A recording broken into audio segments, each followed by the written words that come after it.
Hello everyone, this is Dan from the Unusual Suspects podcast. I'm currently in editing mode right now, editing episode 3 of the podcast. Unfortunately, in this episode, we ran into some technical difficulties. My audio levels are a bit mad. There was a lot of connection issues that we were having. All sorts of things were going on. So I've tried to restore this as much as possible, but I do apologize for some of the quality of this. But we still hope you enjoy it, and still it's worth listening to because it's so goddamn entertaining, of course. We will be using probably a different software that we use to record the podcast going forward, but we still hope you enjoy episode 3. I do apologize once again. You can send your angry letters to me, but preferably Andy. He probably would love a chat to all your angry letters, but I do hope you enjoy the episode either way. Thank you for listening. You know how the middle of your teeth is in the middle of your face?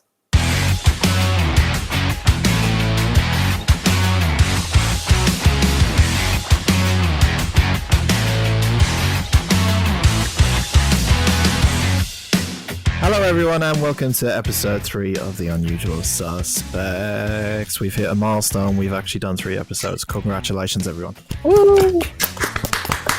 Round of applause. Fantastic.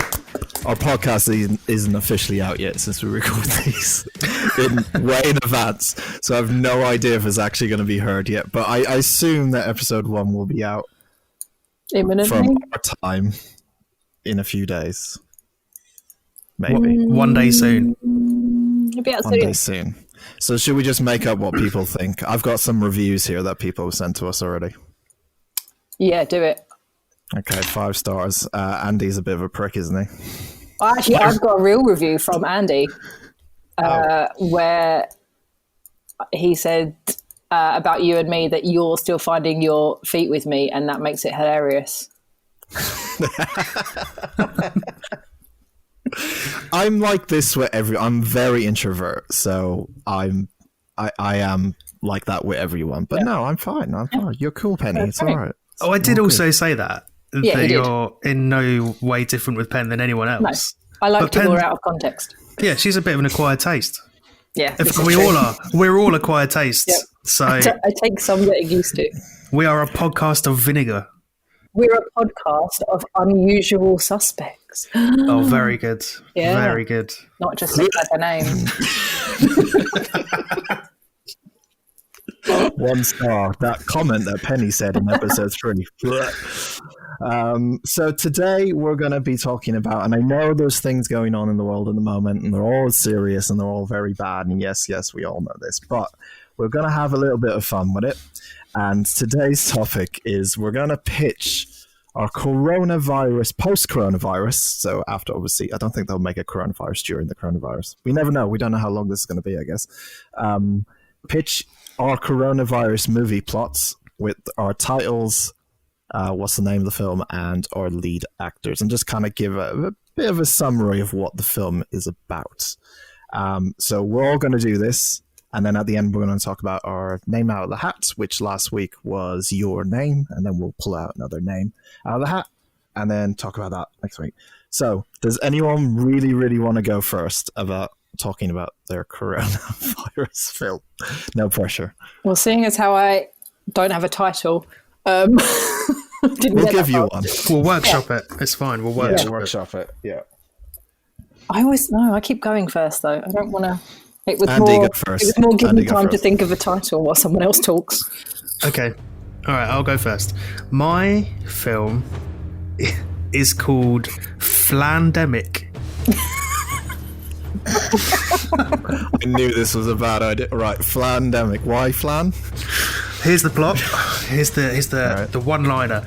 A couple take part in an apocalyptic road race to get their hands on enough flour to make a Paul Hollywood flan as a gift for their dying neighbour.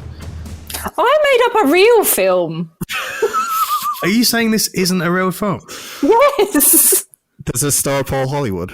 No, it doesn't. It's a cross between Mad Max, Meet the Millers, and Zombieland, starring Michael Cera and Anna Kendrick. So they go around while trying to create a flan. Have you ever seen Cannonball Run? No. But I kind of know. Okay, it's kind of like Wacky Races, Yep. but in the real world. So they have to travel, let's say, cross country, because there's no supermarkets near them, to get the last bag of flour to make a flan. I assume there's flour in a flan. I'll be honest, I didn't check any recipes. I have no idea. I'm not.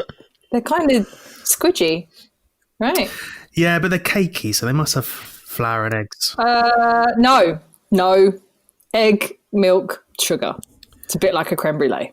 No flour at all. Let's say eggs then. Let's say eggs. Shit. All right. Eggs will go off in the Flandemic, though. Yeah, they need sugar. Sugar. Eggs. They need eggs. Sugar is like crack cocaine in this world. Yeah. Yeah. Why a flan? Yeah, I thought of the title first and tried to reverse engineer it.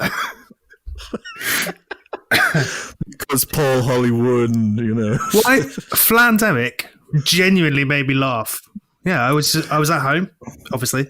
I was eating, I don't know, probably a quiche, and I thought of flans, and then thought Flandemic. That's fantastic. What would I do if there was no quiche? Eggs. We've changed it to eggs. Eggs. Okay. And they're trying to find the last living chicken, I guess, maybe, or something. Oh, or hen. Sorry. That's good. That is good. Maybe they have to go and find... Because eggs go off. Like, they could drive around and all the eggs could be off. So it'd make more sense if they looked for a chicken. Maybe they have to... So they've got a chicken, and they have to get it from... Hen. Not a chicken, a hen. All right, whatever. They've got a hen. They have to get it from one place to another so it can lay the perfect egg. They can't make the flan where the chicken is. They have to take the chicken to the place to make the flan. Penny, I don't know if you know this about hens, but they are a big fan of good countryside and scenery. And if they're just in a sketchy terraced house, doesn't work. So they've got to get them up to, I don't know, the South Downs. And wait, what country is this in? Michael Cera and Anna Kendrick are in England? Sure. Yeah, they're in England. They're on a gap year. They're looking after hens. They've got one favourite hen. Let's call it Marjorie. Right. They've got to take Marjorie up to a countryside, nice hill, maybe overlooking the sea. I'll be honest, I'm thinking of outside my doorstep. And they have to lay the perfect egg. However, there are troublemakers chasing them down for both Marjorie and her eggs. Okay. Right. So that's your peril in this story. Is there going to be troublemakers? Yeah, they are. They're teen thugs. They want the eggs to throw at other people because that's what you do with eggs. Played by anyone in particular? Let's go for Steve Coogan. Teen thug. Yeah. With his hat backwards. And Steve Buscemi then doing the hello fellow children. No, that's unrealistic. Come back to me on that one. I was worried I didn't. Let's go Thomas Turgeese. I'll be honest, I'm bullshitting this as I go along. Apart from the name. Yeah, I know. I think we can clearly tell that you thought of the name and went, "Oh, that's good." It was good. It was good. And then went, how do I think of a story that occupies or is somewhat related to this title? Because the title is gold. It is kind of like Zombieland. I've even written an opening scene for similar to Zombieland as the credits roll, as you get Michael Cera and Anna Kendrick coming up and the big flash of Flandemic, smears of blood across the wall and big plumes of smoke, except when you zoom out it's just jam jars and flour. There's going to be people sword fighting with baguettes. Someone's going to be snorting some jelly. Don't know why. Just felt fun. How has the world got to a point where we snort jelly? And is it jelly powder, or do they make it into a jelly and then chop it up into little jelly lumps and snort it? Because jelly powder would make more sense. I was thinking just a pot of jelly, but you could do jelly powder. I mean, if it's powder, you might as well go Angel Delight, right? Maybe. I don't know. So I think what we should do. Do you have any other ideas? But I think what we should do is the other two people can do a bit of a Dragon's Den on here and say if they're in on this idea or they're not. I did have another idea, but I've only written down the plot. Go on. It's a Pixar-style animation. A lonely virus wants to make more friends, unaware of the implications. Oh. Every time he gets close to another person, they die. Kids film, right? Well, yeah. I haven't got a name. Can't think of anything as good as Flandemic, so I stopped. I wrote that plotline first, thought of Flandemic, and thought, how can I turn this into a cookery program? So I've had to can that one. Oh, the poor little COVID. It'd be like Inside Out, but if anyone could do it, with a lot of Pixar death. could do it. Maybe. Yeah, exactly. Pixar could give it some good meaning about what do they normally do? About being true to yourself, and you're never alone, really. Not when you've got really resonates with you, Andy, doesn't it?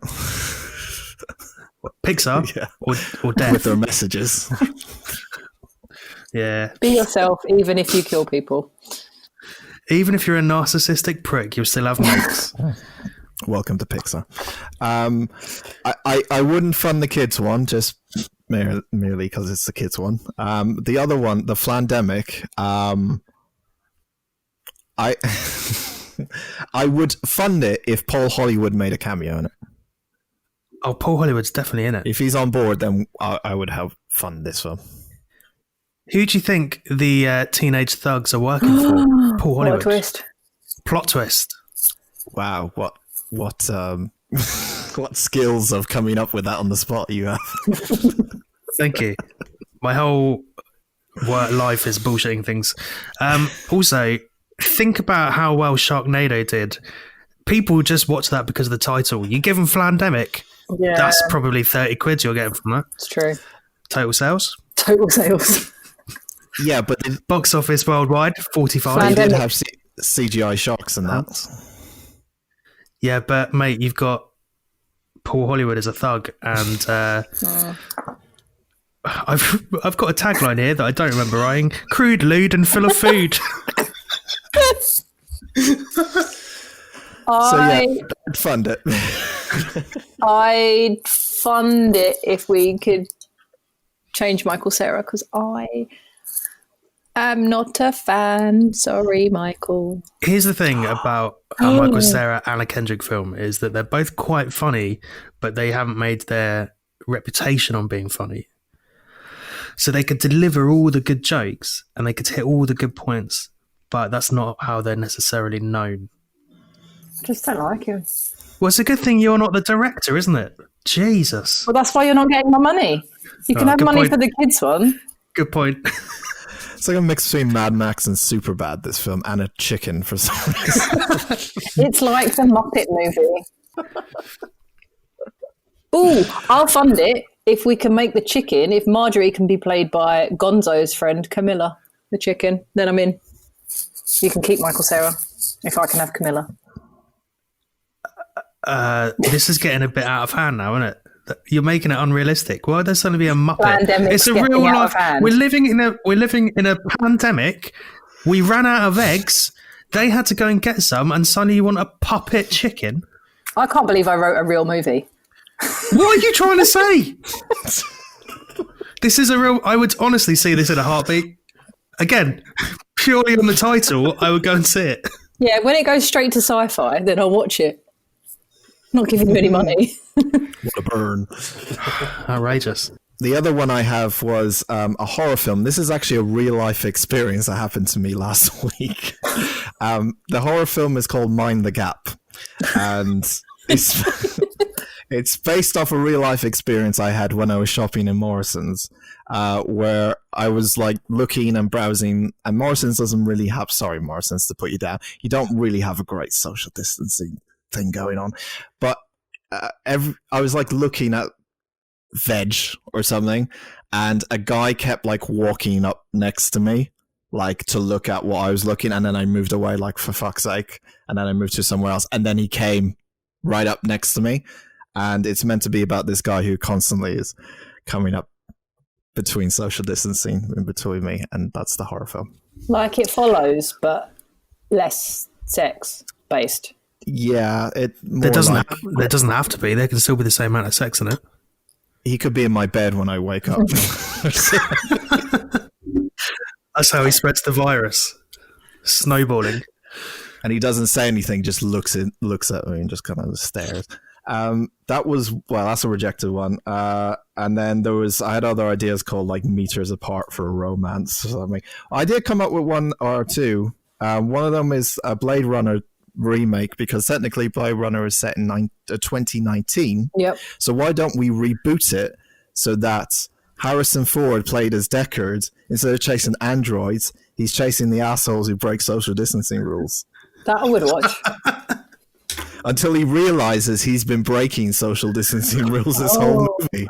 Well, you could do like a RoboCop, Terminator reboot type, going around and getting all the people doing the fucking conga or whatever they're doing. The conga. Did you not see all those people on the news? They did a social distancing conga. Oh yeah, You could do it all about a conga competition and call it Dirty Dancing. Good night. Wow. Could you? No, there's no mic drop there. No. My actual one I came up with though is called The Last Wipe, and the synopsis is the last toilet roll has just been used by the president,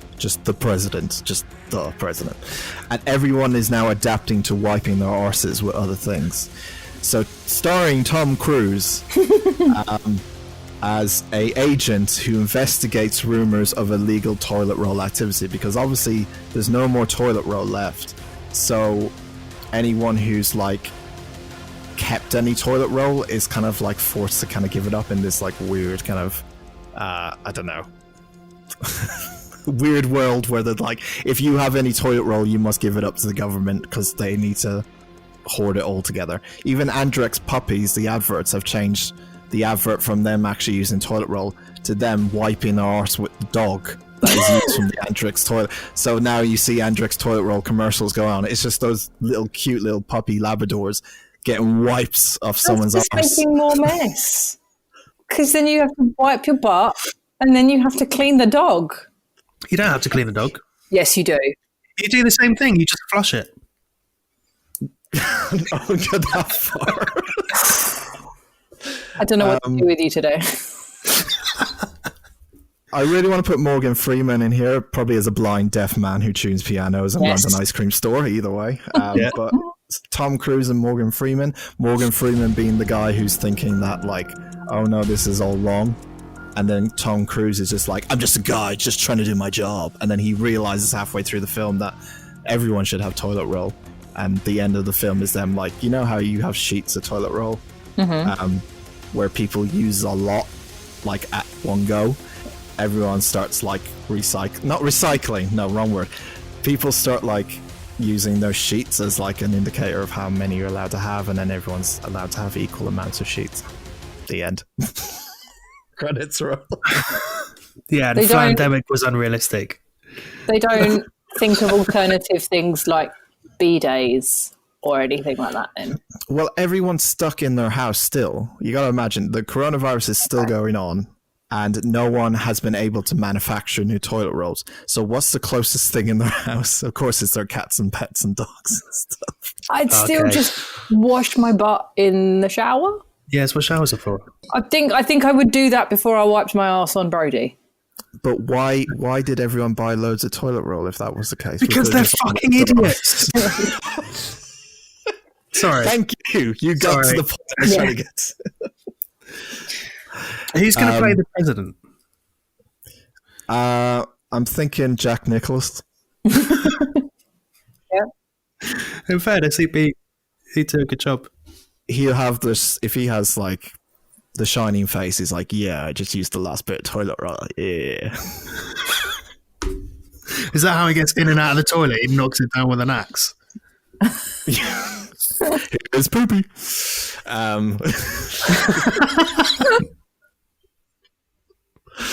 Yeah, I don't know. Like, I just think either the Blade Runner one or the Last Wipe. I just like, again, like Andy, I like the Last Wipe as a title. I was just like, yeah, that'll do. And yeah, that's my pitches for coronavirus. I would be prepared to buy into the Last Wipe, but I don't know what I'm thinking about here. I sort of had a point and then forgot about it. Do you know what happens? What happened was I was thinking I don't really want Tom Cruise in it, and then I got angry that Tom Cruise was in a made-up film. You just had a fucking film about a fucking chicken. That's the last remaining chicken or hen or whatever. And that's going around, oh, we got to protect the chicken to make a flan. Yeah, but that's a bit light-hearted fun. Tom Cruise always makes everything so serious. Yeah, that's why he needs to be in this film, because it's a serious thing. That's the whole point of it. It's like he's the most... He will take this role so seriously. He won't wipe his own arse for 6 months just to get into character for this agent. He's not a method actor. No, he does do this. All right, he does stunts. So let me think of a stunt. So he's... I don't know. He's scales a building with toilet roll? Yeah, it's only using like the last sheet of toilet roll available. He's hanging off it. He'd get in so much trouble for that, though. They'd be like, why didn't you use a rope? We've got loads of rope. We don't have any toilet roll. That's Like, just because we don't have enough toilet roll, everything else that exists, I assume. He tracks the last guy with the last remaining toilet paper in... I don't know, in Sweden, let's just say, and there's a giant building in Sweden, and he finds the guy with the last remaining toilet paper, and they're up on top of this building, and he pushes Tom Cruise, but Tom Cruise can't grab anything, so he grabs the sheet of toilet paper, and he falls off the building, and he's hanging off the building with the sheet of toilet paper, and then everyone sees this, and this is when people turn on Tom Cruise, because they think Tom Cruise is wasting toilet paper by hanging off a building with it. But okay. You're welcome, Hollywood. But I don't want to keep digging down this hole, but I'm going to keep going. I've got questions. Yeah, go on. Why would Tom Cruise be on the side of the government? Surely he would want to liberate all the toilet roll, because someone must have a supply of it. He's always a government spy, isn't he? Yeah, I don't really watch films. In every Tom Cruise film, he's never the villain because he pays enough money that he doesn't have to. So he can't be a bad Scientologist. They don't exist. Yeah. We're going to get shut down now. We're getting shut down. No, I want them to keep doing Scientology so I can keep watching documentaries about it. So, as you were Scientologists, I'm good. Me too. Yes. Please do keep doing it. But Tom Cruise, what's his arc as a character?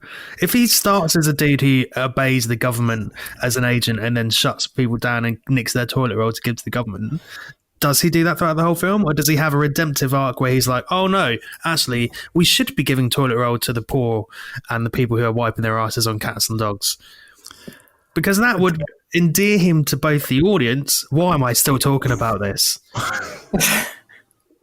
He is a man who has a tragic past, of course, and he doesn't remember it that much, but he has flashbacks throughout the film, and you kind of see them come up and now and again. Every time he sees a toilet roll, he goes, and like there's a flashback.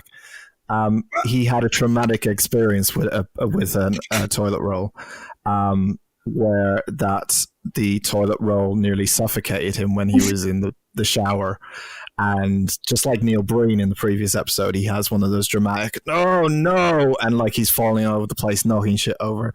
And he actually like hates toilet roll, but he doesn't remember that because he got knocked unconscious when that happened and he woke up in a hospital bed. Question. He got almost suffocated by a toilet roll in the shower. Yes. But the toilet roll didn't disintegrate in the water. Yeah, I'm glad you brought that up because I was about to go. That's a fair point, and I'll tell you why. Okay, so he's in the shower, and you know how you're always looking for a towel when you're in the shower, and you always get that classic movie scene where there's someone in the shower and they put their arm out and they're like, "Oh, it's still washing my hair," but they put their arm out outside the shower curtain looking for the towel.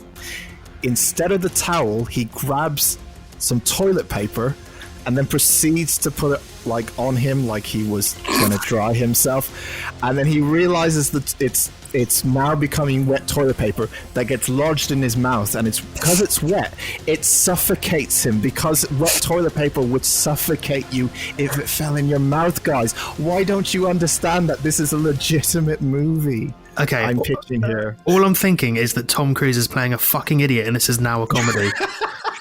I mean, I would pay money to see Tom Cruise act choking on a wet toilet roll. Yeah. Who Like, wouldn't? if anyone could make that realistic, I reckon it's him. He spent 6 months eating toilet roll to prepare himself for this role. He fucking knows what he's doing. He does his own stunts, so He does. That is a stunt. And his stunt is waterboarding himself with toilet roll. yep. This is fucking ridiculous.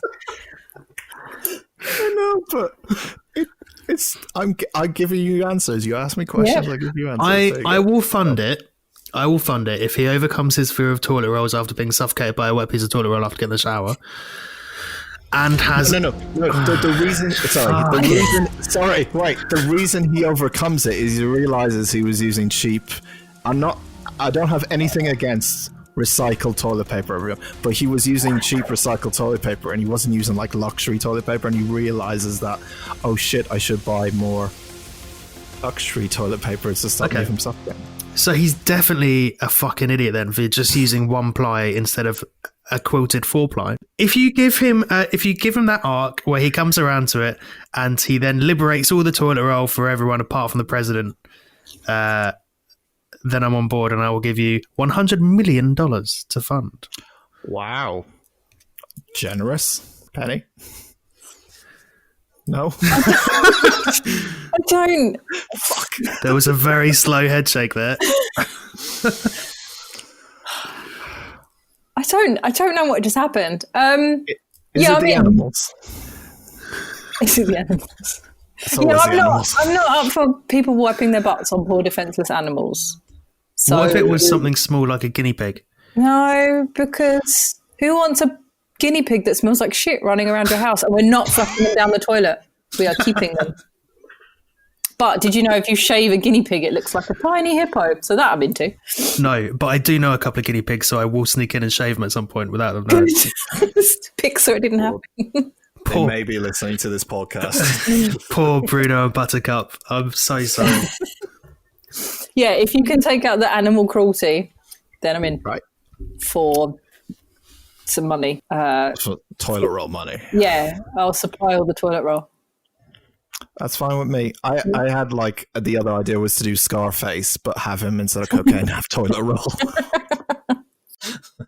Which works probably better than this film, but either way.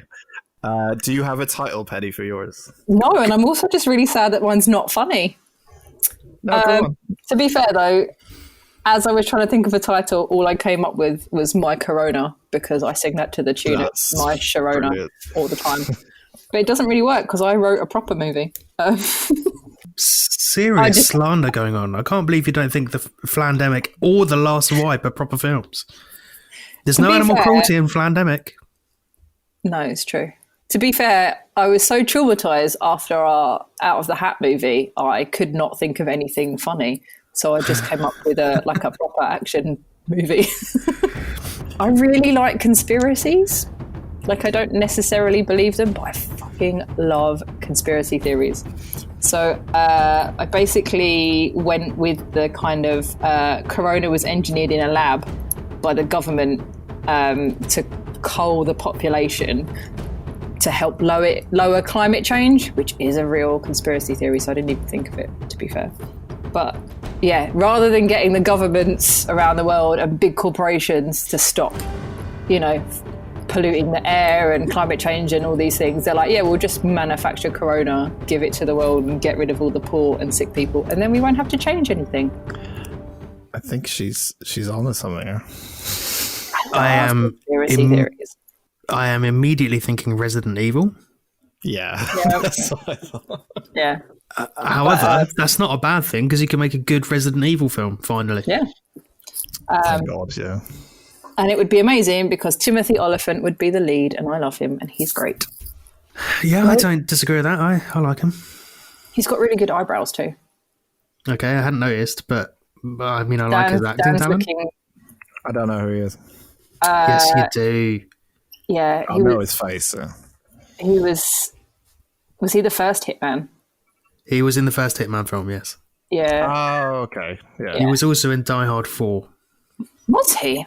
Yes, he was. He was the and main he's villain. in the TV show Justified, and he was in Scream 2, which is where my love for him comes from.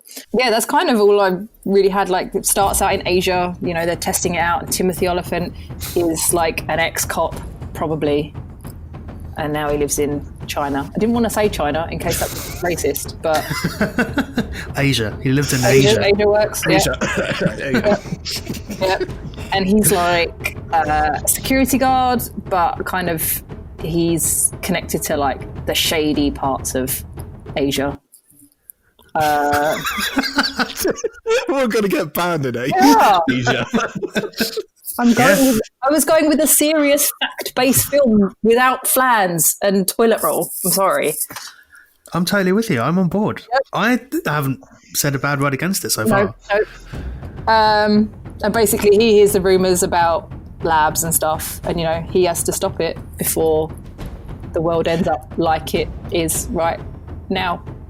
Why him? Because he's the only one that's heard about it, and he's an ex. Oh, you were doing so well. I don't really watch. I said to Andy, I don't really watch films like this either, so I'm not particularly great at it. But I did have I have a cast list.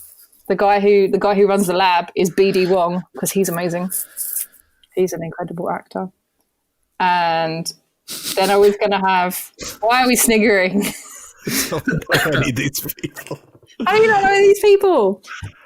I don't know. Maybe they're from like the horror films that you watch and stuff. BD I Wong, don't know. Mr. Yeah, Robot. I was laughing at Dan's eyes darting across the room when you said BD Wong. What else is he in? Someone IMDb him. He was in Jurassic Park, Jurassic World. Jurassic World. He's the bad lab guy in that. So I've. He was in Mulan. Oh yeah, that film. Oh yeah, I think I recognize him. He was in. He was in Slappy and the Stinkers. Sorry, what? Slappy and the Stinkers. What is Slappy and the Stinkers? I think it is about a sea lion. It's about a sea lion. There you go. Oh yeah, I remember that sea lion. That's not the first one, I don't think.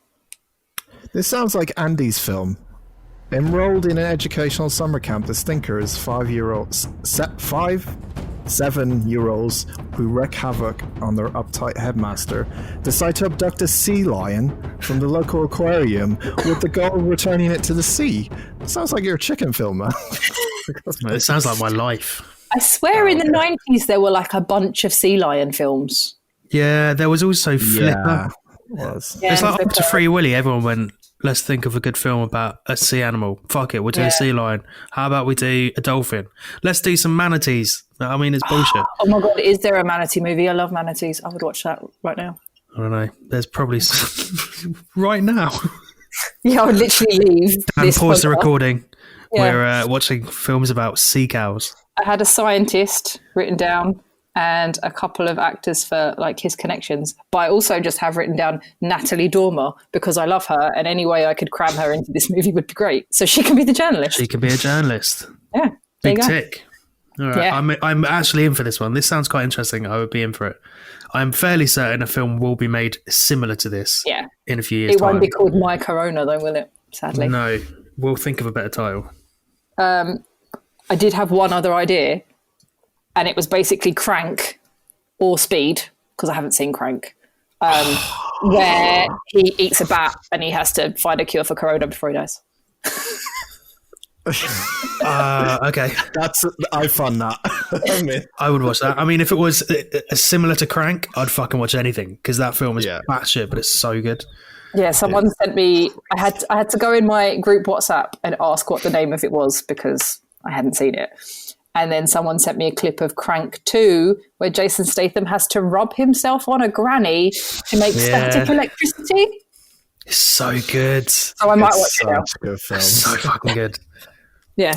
So you can just have, like, it can just be called Corona, and he's eaten, they force feed him a Corona bat, which is a little insensitive. So we might have to think of something else. But yeah, he has to find a cure before the bat explodes in him or something. If he goes less than 50 miles an hour. He gets less than... That's the important bit. Yep. I mean, I would watch that genuinely. Good. Because I just can't stop thinking about Crank at the moment now. I was thinking about it last week as well. I was annoyed that I hadn't put it in the hat. I'm going to watch it later. I might have done it. God, I hope so. I didn't. Shit. Well, we've watched 2, so eventually we'll need to put more in the hat. That's true. We'll definitely put Crank 1 and 2, I think. I mean, Crank 1 is the best for me, but like Crank 2 is just as mad. Yeah, you can't watch Crank 2 without Crank 1, I wouldn't have thought. Yeah. It's just the way he was just like rubbing himself on this granny. Oh, it gets weirder. I mean, there are some fucking weird bits in the second one. So, out of all our films, which one do you think is the most successful, guys, as a collective?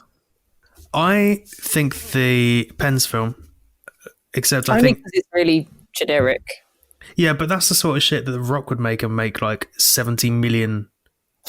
Yeah. That's not enough. 700 million. That might be too much. Pounds. I think if you swapped out Timothy, I mean, you can keep Timothy Olyphant in it, Always. but not as the star. You need like a big star to draw him in, like your Tom Cruise or The Rock. I think one of those, and you'd be making a shit ton. I mean, look at fucking Skyscraper. That was a piece of shit. At least yours has got a narrative. Timothy Olyphant is underrated. He's amazing.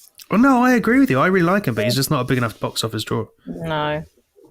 I think there's no Tom Cruise in my movie. Sorry, Tom. Don't blame you. I think that and Flandemic are probably the best selling. I do like the kind of Muppet movie. It's not a Muppet movie. You've told me it was a Muppet movie. That's not the film that I wrote. No, what is this?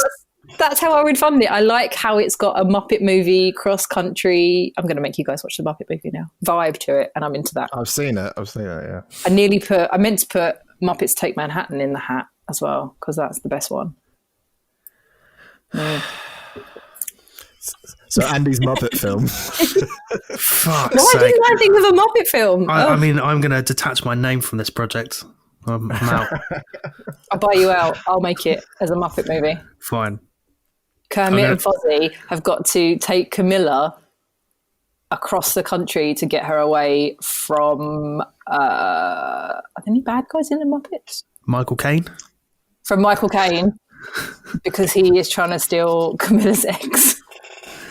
What's more annoying is that instantly... that immediately sounds like a better film, and I'm really annoyed. That's because Muppets make any film better. I fucking hate the Muppets. Andrew, Get out. How dare you? That was inaudible noise. It's a bit overrated. Muppets are great.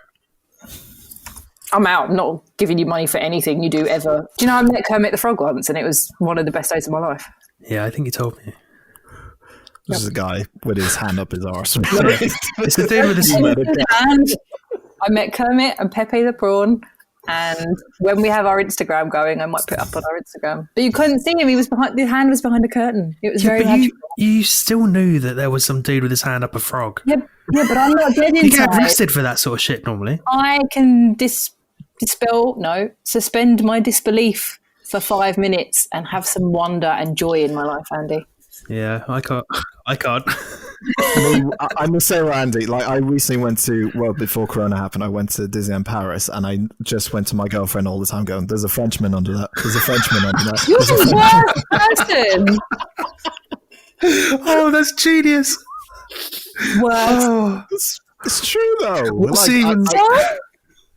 I met Loki at Disney in November, and it wasn't Tom Hiddleston, but it was still good. Yeah, what's even better is that Penny goes to Disneyland quite often, but you've now planted that seed. So next time she goes, you go, There's a fucking Frenchman in there. To be fair, one, we don't go to Disneyland Paris. And two, when we went to Disneyland when I was about 15, the White Rabbit touched my butt. And it took quite a long time to not be bothered by people in suits. And now you've ruined it again. Whoa, we've touched a nerve here. What the fuck? My sister's friend saw the guy that played Tigger at Disneyland Paris being taken away in handcuffs. That's a fucking story. Now we're going to get sued by Disney and Scientologists and China. Oh. Welcome to episode 3. I think you've brought all of them up as well. So me and Dan will just continue. We'll get a stand-in. Oh, no. We'll get a fucking Muppet. How about that? We'll get Pepe the Prawn in. The Swedish chef. Pepe the Prawn would be much better than me. Our new special guest. You could do like the end of Hatchet. We just cut it off like now, right? And then we start episode 4 and it's just a different person playing me and we make no reference to it whatsoever. It's Bunsen Honeydew. That was a niche Muppets reference, wasn't it? I don't know if it was Beaker. Right, welcome to the Unusual Suspects. You all right, Pen? Me. Me. No one would know. This has gone downhill, hasn't it? I've been inside for 8 weeks, guys. So yeah, this is what happens when isolation kicks in. I'm sorry, China. I'm sorry, Muppets. I'm sorry, Disney. I'm sorry, Scientologists. Anyone else? I'm sorry, Tom Cruise. Do you know Tom Cruise has got wonky teeth? You might have to apologise again, I think. Yeah, I think I'm going to. If you Google Tom Cruise's teeth, you know he had like janky teeth when he was like before he was famous. When he got his teeth fixed, you know how the middle of your teeth is in the middle of your face? Yeah. If you Google Tom Cruise, his is like slightly over to one side and it's really weird. I'd probably pick Andy's film. I like the idea of if the Paul Hollywood cameo is in there and we do get a good couple of shots of the Flan at the end of the day, then I'm pretty good on cinematography there. I think that should be a main key point. Here's the fun thing that I've just realised, right? Michael Cera and Anna Kendrick would have no idea who Paul Hollywood is. He just comes in, tastes it, and goes, "Yep, it's really good." Yeah. People are like, "Do you know who I am?" They go, "No." You could also they could try and make a giant flan to like feed the whole community. That would be nice. And then they could all sing Rainbow Connection at the end because they're Muppets. And hold hands. Let's move on. This is a very different film from what Andy thought in his head, and then Penny just interjected. Right, we're going to have the Muppets. Yeah, I feel like only if I was paying for it. I feel like a genuine scriptwriter, and she's a fucking producer. She's just fucked it up. Still got my name on it. You're an aspiring writer, and then Disney comes along and goes, "Nope, we're going to have this." I thought we were workshopping these, so I'm helping. Michael Cera? Do you mean Timothy Oliphant? No, I mean Michael Cera. Well, no, Timothy Oliphant's in. It's fine. We've asked him. I was going to say it wouldn't suit him, but have you seen Santa Clarita Diet? He's very funny in that. He could pull it off. Or I'd take Christian Slater because I love Christian Slater too. No, you're going too far now. No, he wouldn't fit with the project. I take it back. He could be he could be a teenage thug if you want. He'd be a good teenage thug. Yeah. I miss 90s Christian Slater. He was my fave. By now, you've probably all realised that Teenage Thug is just the name. They're not actually teenagers. But now I'm just imagining, like, people Muppets in really baggy trousers with backward hats on. Fucking... Achieving the perfect custard tart takes real skill. It's all about texture. We're looking for a crispy base and a beautiful silky custard. Let's move on. They film out of a hat every week. Penny's gone. I went last week. Penny's not gone. We every week take a film out of a hat, and then we discuss it on the next podcast. So we give each other a week to discuss things and watch it. The film last week was one of my choices, which was Your Name, which was an anime out of Japan from 2016, became the highest grossing anime behind Spirited Away. It beat the Harry Potter first film, I think, in terms of revenue and shit. I think the first Harry Potter film. I think. Might be making that up. Sorry, Japan. Might have made that up. They did come out at different times. Apologies. Yeah, we'll do an apology list at the end.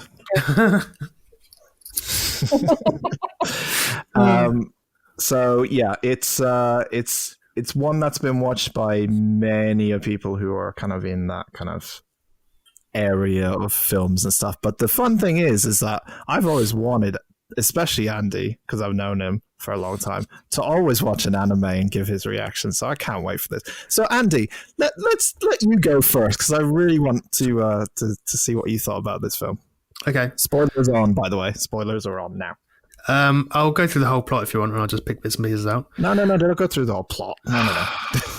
just tell me how. Here's my assessment of it. It was absolutely fine. It was a little weak. The narrative was missing bits and pieces. But in terms of animation, it looked very good. I did like that. However, there were some just pointless bits that kept coming up and didn't really make sense.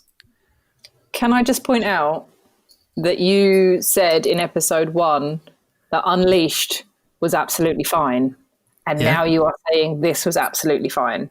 It's my catchphrase.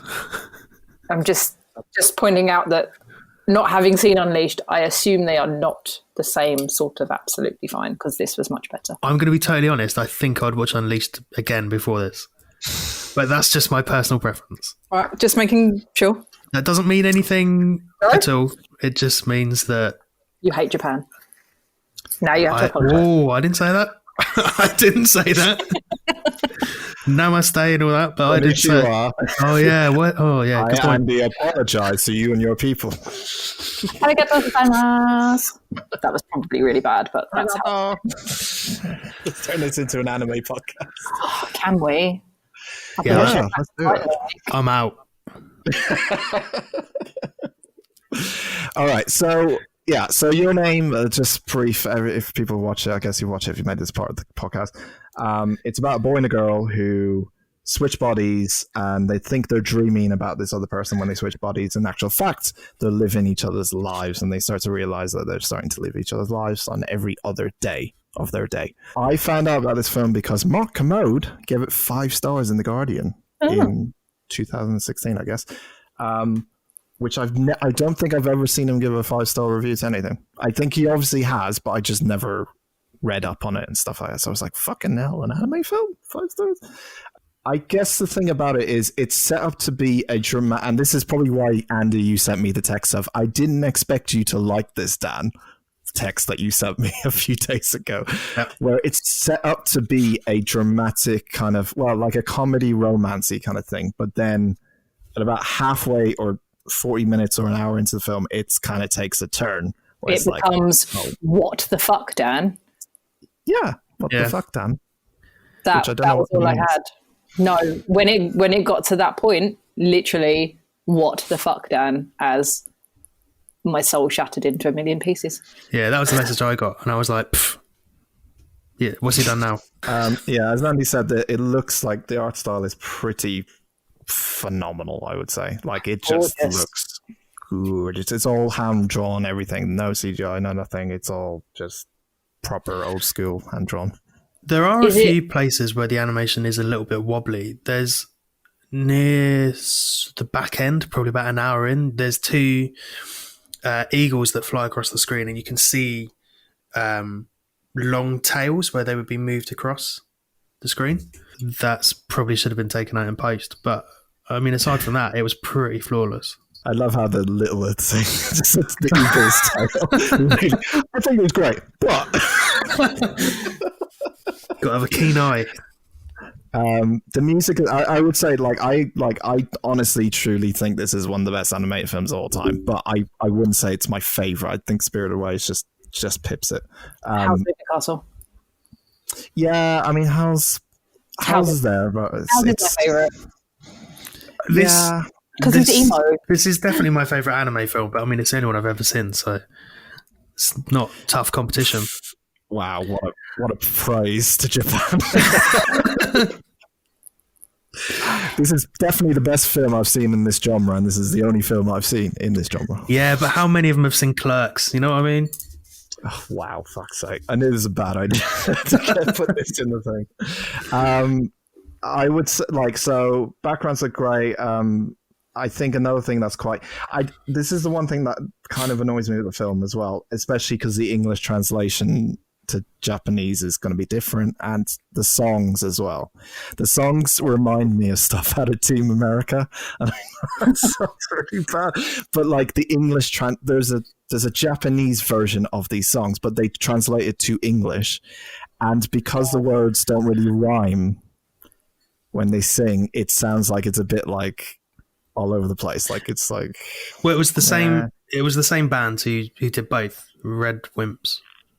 He's done his research. Yeah, it did remind me of quite sort of unimaginative, basic pop punk sort of stuff. And vocally, they were a bit flat in a few places.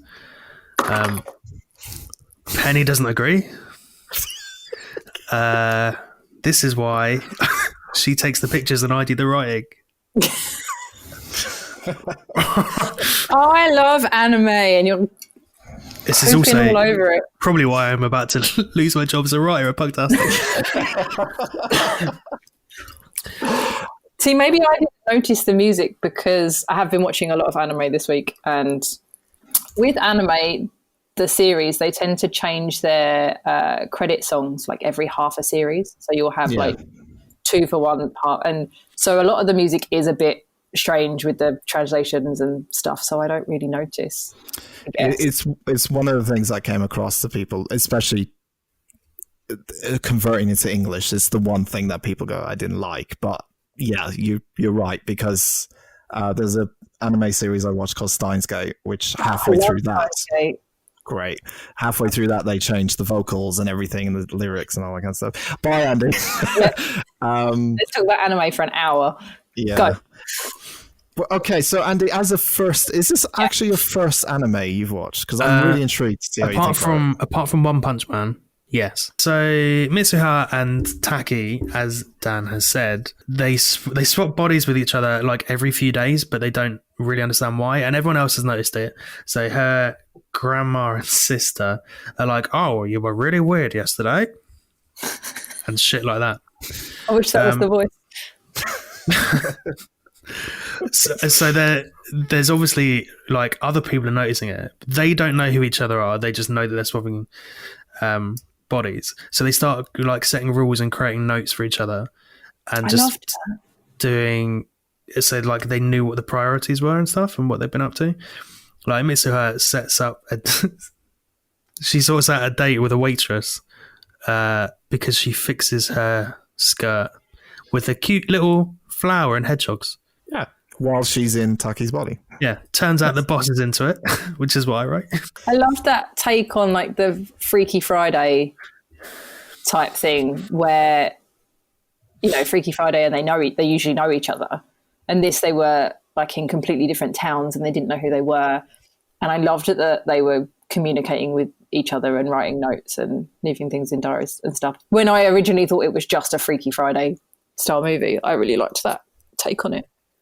I like how they in the end, I know I'm skipping ahead, but they fall in love with each other because they live through their own lives, and they're so different because one of them lives in the city and one of them lives in the countryside, and they also try to improve or try to do things that they think will help them, like get him a girlfriend or try to be more confident at school and all that kind of stuff. So I like that side of it as well. Yeah, they weren't just touching each other's genitals and trying to fuck with each other. I mean, they were doing that every day.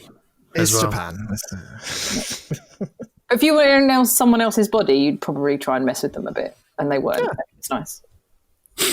Or I'm just a terrible person. Take it as you will. No, I'm just biting my tongue.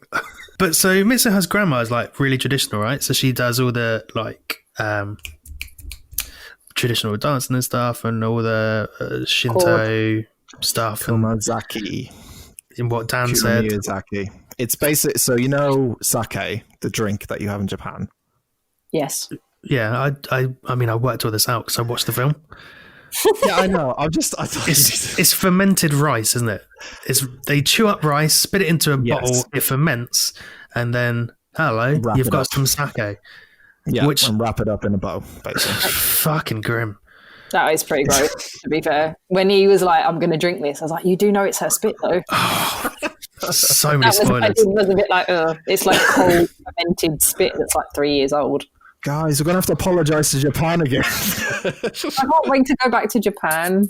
I don't want them to not let me in. They start to like fall in love with each other just by living through each other's lives, which I think is a little bit weird. I don't think that's a real thing, but who knows?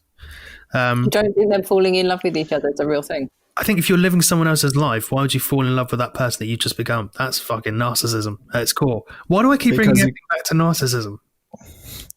That's another question. Also, didn't they fall in love because he tried to save her from dying? No, it's a combination of things. It's they saw each other's lives in their shoes, but at the same time, Taki realized that Misaha was, spoilers, straight ahead, she's like gonna die, or died technically. I think it's more of a case. It's not traditional. Like it's this weird film in terms of traditional romancy anime ones, especially. This really should have been a live action film. Like there's no like. Most Japanese animes, you would have some fantasy element, I know there's like, the whole aspect of, in a way, time travel, and there's, the linking between them and all that kind of stuff. But it's got a weird way of approaching love, because in Japan, of course, love is kind of a bit of a taboo between young people. Like her friend, he was like, that's not proper. When he was in her body and she's kind of not being very ladylike with one of her other friends, he's like, oh, it's not proper. Don't get close to me, like to a boy. Like that's not right. You're of what's the word they use? Marital age or something. Like you're of marital age. Yeah. So it's weird that this became one of the biggest films of all time in Japan, because I think it's just sort of a thing where they weren't making films like this. Well, let's take a step back to work out how we get to that bit that we all went, what the fuck? Yeah. Okay. We'll talk about the what the fuck bit. So Taki he is an architectural artist, drawer, whatever. He draws buildings and shit. Anime. He remembers the view from Mitsuha's house, temple. She lives in a temple, I think. Yeah, she lives in a temple with her grandma. So he works out where it is somehow, and then goes to visit that place to see her. And when he gets there, he discovers that it has been decimated by a comet 3 years ago. Get that smug look off your face. Yeah, why are you smiling all the time? I'm just... 5,000 people died in that comet accident, Andy. You sick bastard. Fucking... It's a film. You're a film. Anyway, so she's dead and sort of struggles to cope with it. So he goes... Having lived pieces of her life, he goes back. You've got your hand up, yes? This is where the plot hole you probably put in here, that they exchange texts. This is where the plot hole begins. This is where it's like, wait a minute, the text messages, how would that work then? If there's text messages going between them. They weren't texting each other. No, originally I wrote that like they were doing the whole notebook thing, and they were leaving notes. Leaving notes for each other and writing on each other. And I wrote down in big letters, why don't they just call each other? And then he does. Yeah, and it doesn't work. But that's later on, because obviously she's already dead. But they don't try and call each other when you think it's just Freaky Friday. They don't text each other, because that made me really annoyed. I was like, why don't they just call each other? But even if he called her, she wouldn't pick up, right? Because she'd be already dead. Yeah, but I don't she think tried to call him and it didn't connect. No, he called her. Both she happened. never called him. Both happened. She called him as well and it didn't connect. On the same bridge. Well, I wouldn't call someone if I just, pen palled them, I wouldn't call them straight away. But if you were in their body and you'd likely played with their anatomy, you would definitely call them. Rather than leaving a note, you'd be like, hey, I've set you up for a date tomorrow, don't forget. Yeah. Rather than leaving a note to find. Or I've bought us a little present. It's in the top drawer. Okay, I get it. Yeah. So she's dead. She died in a comet crash. He sort of doesn't cope with it. He's with the waitress, his colleague, and his mate. And he falls asleep and dreams about her. And then he's like, oh, hang on a second. There's a 5 magic point tree or something. It reminded me of a roundabout in Brighton. So he goes to find that. And that is where she's put her fermented rice spit sake under the tree. He then drinks it. Because it's half of her. Yeah, but without hesitation, he's like, this has been here at least 3 years. I'm just going to knock this back. This fucking Yakult-looking piece of shit. And he knocks it back like it's nothing. She's half of him and he's half of her, and then the sake. And it's only like a bottle cap full. Remember the bat? Remember the ribbon on his hand? That was given away in the beginning. In the opening credits, that's given away. And I'm like...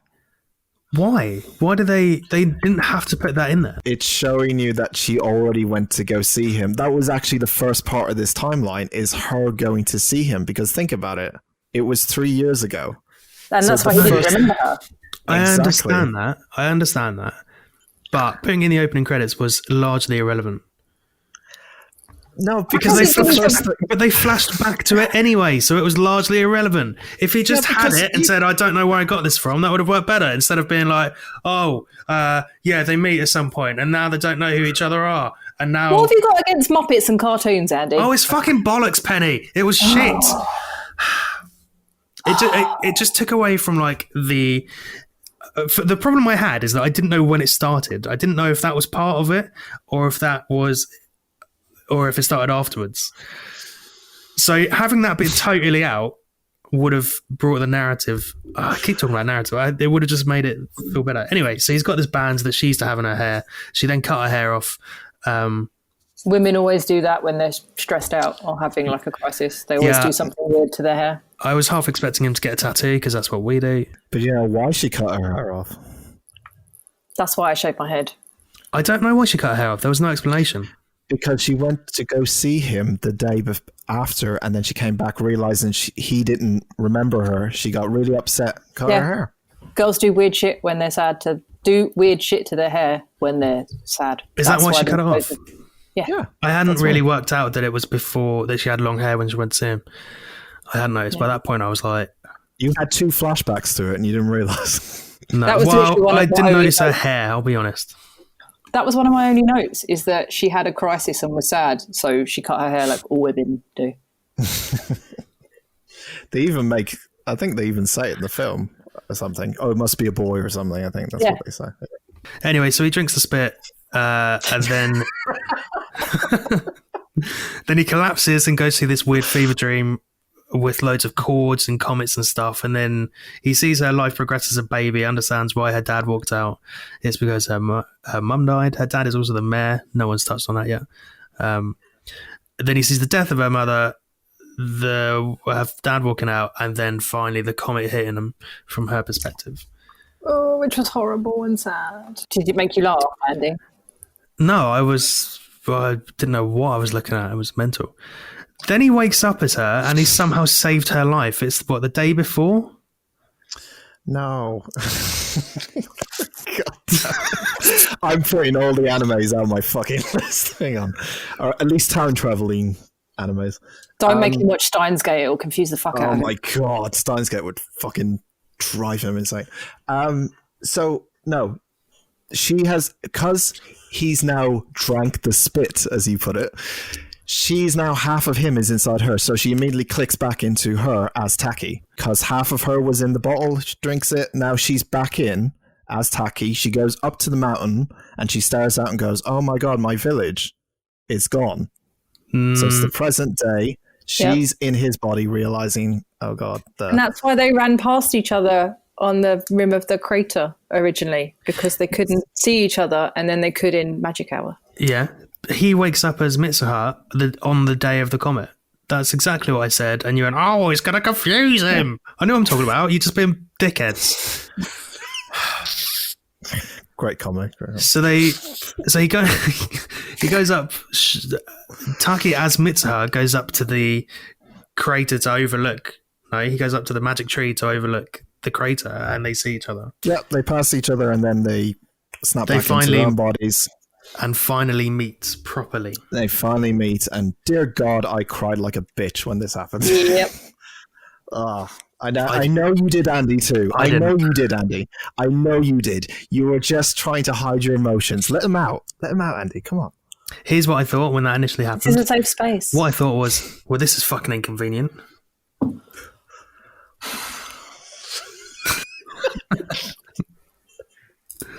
Inconvenient. Yeah. I would like to say to everyone, I would like to hope, or you may think, that this is a character that Andy is putting on.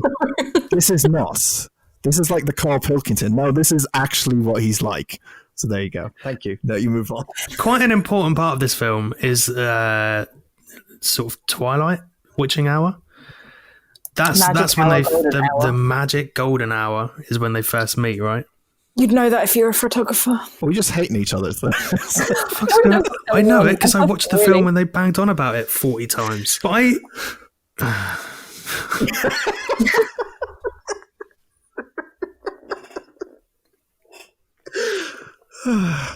So anyway, Taki and Musa meet each other for the first time, and they realize that they need to go and save her town. So she has to go try and convince her dad, the mayor, to. Before they do that, when they meet each other for the first time, they write their names on each other's hand. So she writes her name on his hand, and he doesn't. She doesn't write her name. No, she doesn't. No, she doesn't.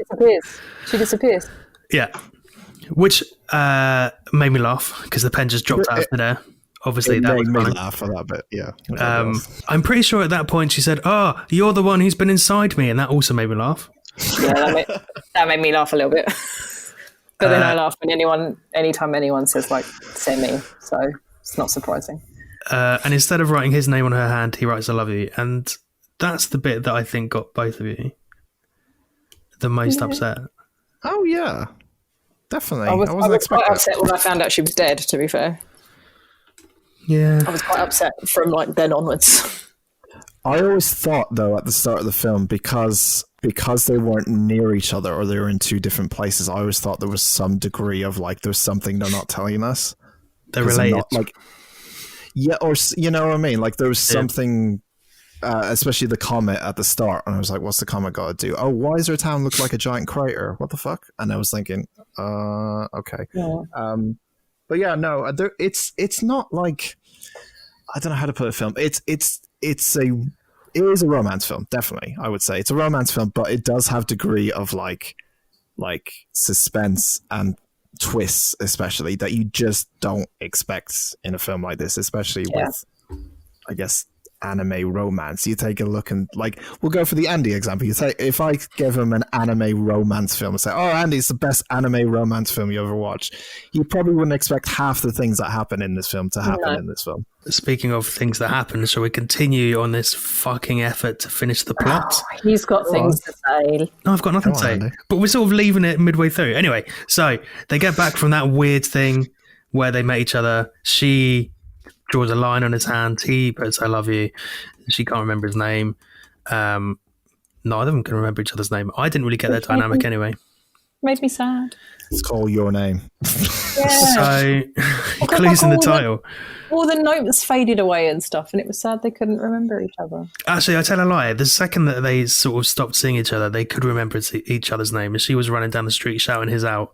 He said hers aloud, and instead of writing it down like a fucking idiot, he just forgot it. Anyway, so Mitsuha tries to evacuate her town so that they don't all die. Not sure why I laughed there. Sorry. Low. She said no, which is why we all laugh too. She gets some machine guns. Side note, Tashi's dog is a good boy.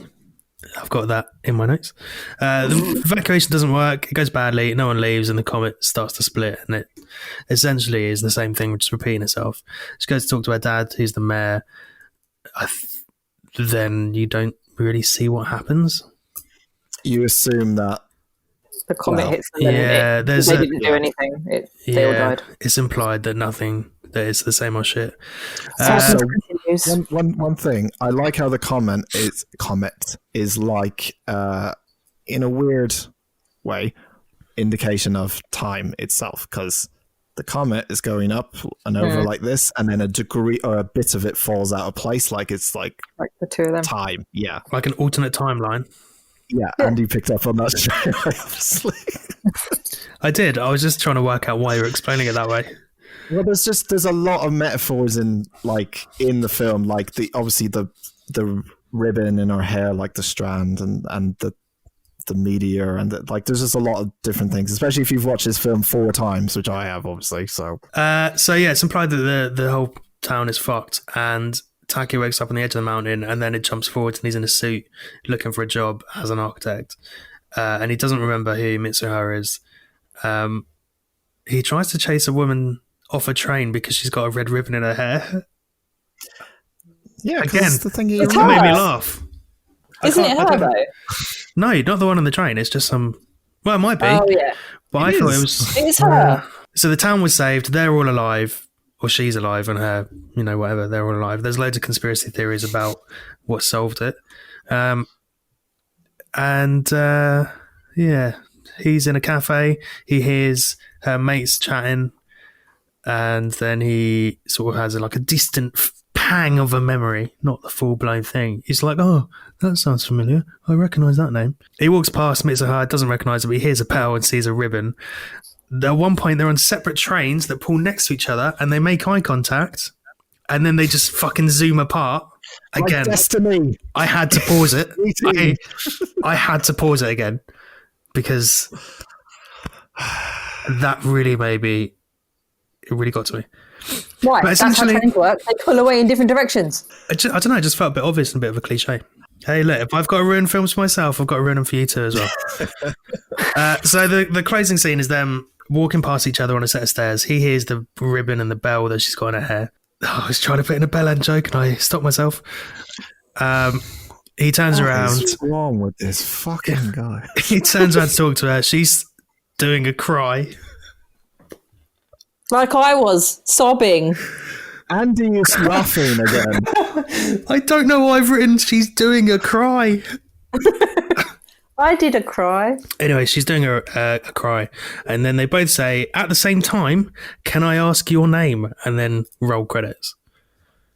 No, he's like, haven't I met you before? And she's like, oh, yeah, I kind of thought the same thing. And then they ask each other's names, and then the credits.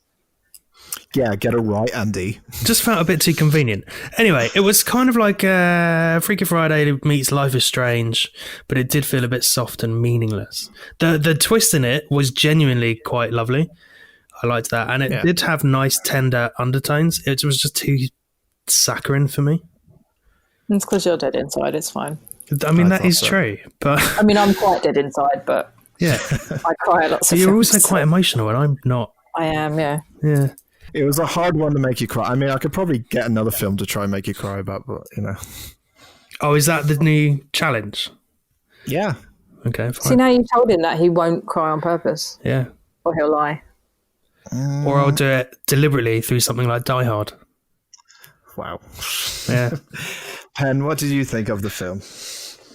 I actually didn't have many notes because after the twist, it was literally, I was just in it and watching it. I did find the timelines jumping around a little bit confusing, and then working out, and I was like, oh no, they're back in their own bodies now. So yeah, there were a few bits I was like, oh, this is a little bit confusing as to where we are and what time is it, and but I thought it was lovely, and it was the animation was amazing, and I ended up just watching it. I was like, I can't.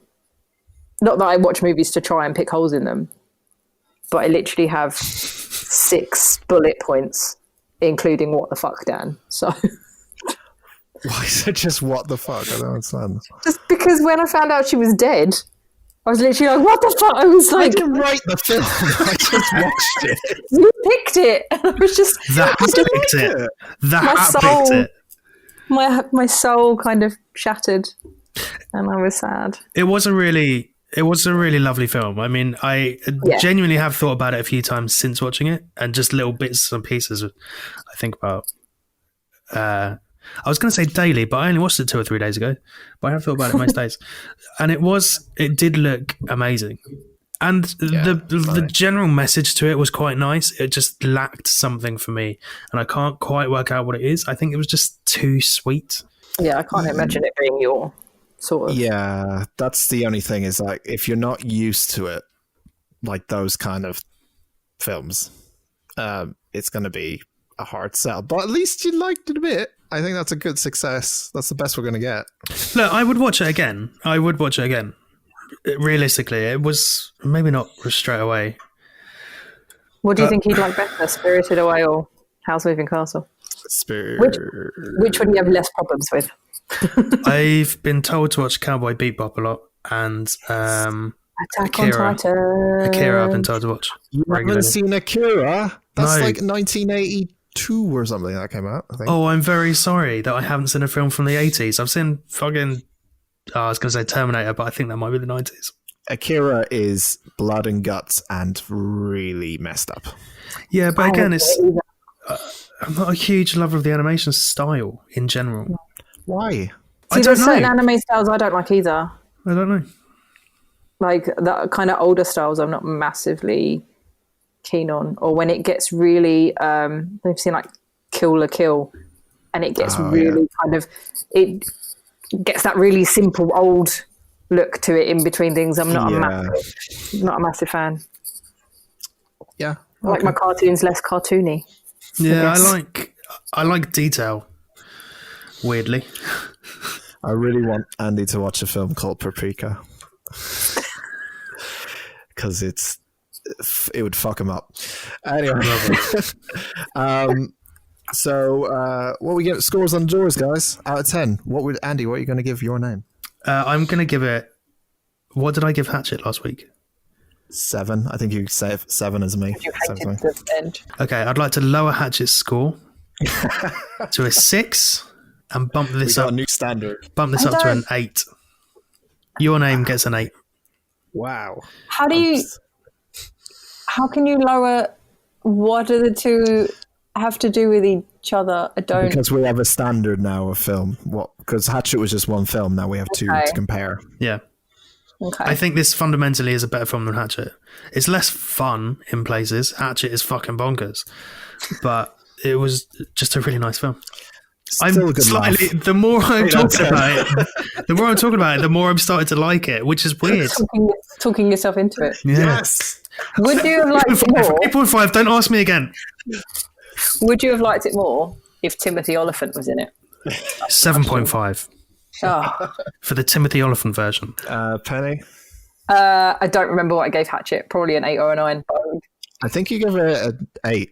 I think I started with 9 and then I changed my mind. I'd give this an 8 because I liked it, but I would have to be in the mood to watch it again. Yeah. Because now I know that it's sad. I was like, I wouldn't watch this all the time. But I liked it a lot. And the music and the visuals and... Yeah. It's a 10 for me.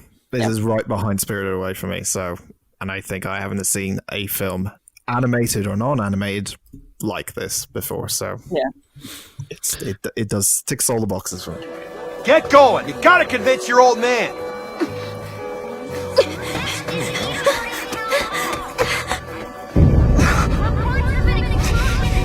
Everybody, get to the high school! Hurry!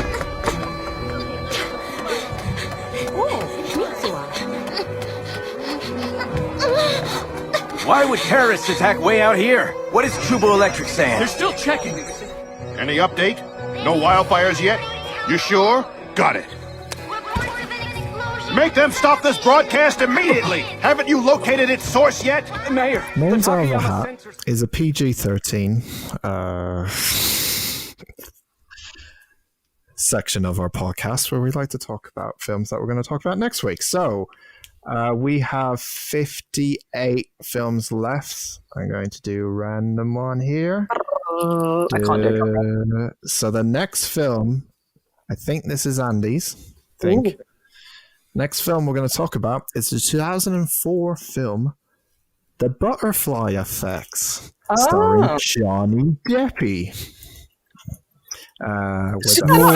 It's Ashton Kutcher.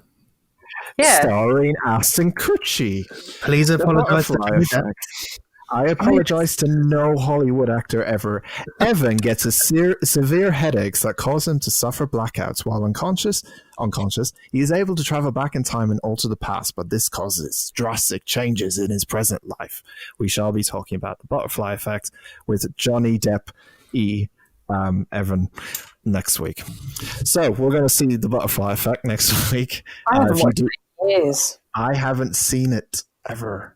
I think I've seen it once, probably in 2004. So this might give you a good insight into my psyche, Dan.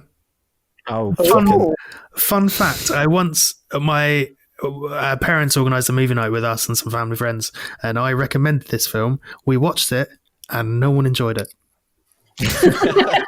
apart from me. Yeah, it's got a 33% in Rotten Tomatoes. I can't wait. All right, so Butterfly Effect next week. If you guys want to join in on that, please do watch it. It's probably on Netflix or Amazon Prime if you got either two, or maybe borrow it from a friend using non-illegal measures. Anyway, that's episode 3. Thank you very much for listening to our podcast. Do we have our final social names? Yes. Not changed again. No, they are the same as last week. The Instagram is Unusual Suspects Pod, and Twitter is at Unusual Pod Spect. So there you go. Eventually, when we put these out, we'll put some things on them, I assume.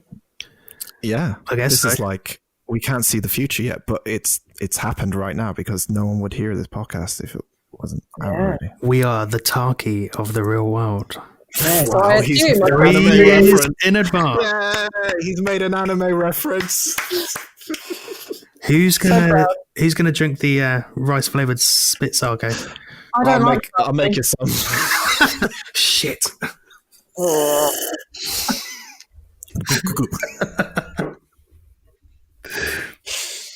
Okay, what's our Twitter handle? I did it already. No, our own. Sorry, our own one. Oh, at Penny_photopit. Yeah, at Joyces21. At Dan Talks a Lot. Check out Dan's YouTube show After Dark, After Hours, because there's a fantastic Pokemon story that everybody needs to hear. Tell them how they can do that, Dan. Well, we haven't got an official, because you need to get 1,000 subscribers on a channel to get official URL. So go to youtube.com/different level. Go to the side and you'll see my other channels and find Hi, my name is Dan. Just type in Hi, my name's Dan. Do you feel like she's just throwing you under the bus there? I liked it. I really liked it.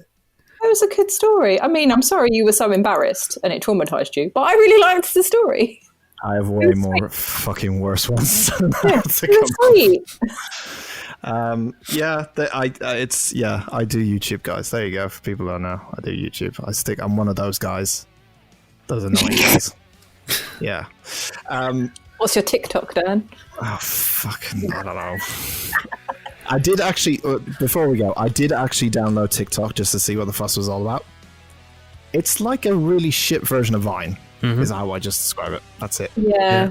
Lots of dancing. That's what I think. Yeah. And That's it. dubs. Weird. Yeah. I'll give it a 1 out of 10. Anyway, thank you very much for listening to episode 3. We'll be back next week with more Unusual Suspects. Say goodbye, guys. Goodbye, guys.